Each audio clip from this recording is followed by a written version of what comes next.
Afternoon. If anyone's watching other than DJ, thanks for tuning in. DJ's been nagging me for weeks to upload another video diary and catch up with him, so I thought I'd finally get one done now that I've actually done some cycling. It's been a little while before today since I've really tried to do any long rides.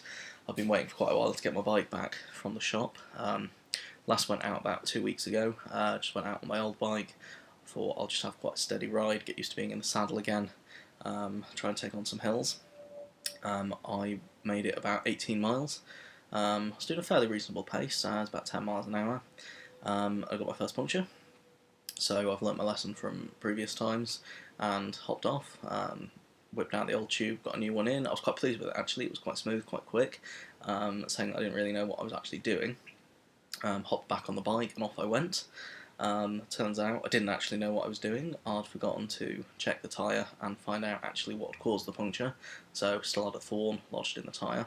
After about another mile, the tyre was completely flat again, ruined my new inner tube. Of course, like an absolute idiot, I'd only brought one spare tube with me, and I hadn't brought my wallet, so I couldn't just go to a bike shop and buy a new tube or pay them to fix it and actually do it properly. So I had a nice 20-mile walk home, which gave me some time to think about how I should buy more inner tubes. Then didn't go out cycling last week. I went and tried to play golf instead, but with the weather, to be honest, I'd have been better off going swimming.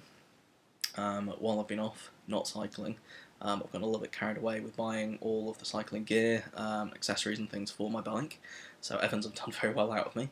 I've bought some new carbon pedals with the cleats, which I'm a little bit nervous about getting those in tomorrow, and I've ordered some carbon-soled shoes to go with the pedals. To be honest, that was kind of the work of a wizard of a salesman in the bike shop. I wanted to get the cheapest shoes I could possibly find, and personally couldn't tell the difference between these and a £5 pair of shoes made out of wicker. But the man in the shop said that these were much better. He said they were fantastic, so Evans now have all of my money. But on the plus side, they have now given me back my bike. When I picked that up today, second experience of cycling through central London, which was a lot less scary. It was first thing Sunday morning, so there was a lot less traffic out on the roads, much smoother, and I'm going to start trying to cycle into work, so I wanted to get used to the route that I was going to take. So I went from the bike shop, which is around the corner from my office, back home to Finsbury Park, back to my office and back to Finsbury Park, did it 3 times, so racked up. It's about 7 miles, so a bit over 21 miles for the entire journey. Average speed was pretty good, average just over 11 miles an hour, which is about where I want to be at the moment. For the actual ride in July I want to be doing about 14 miles an hour, but it's a good starting point.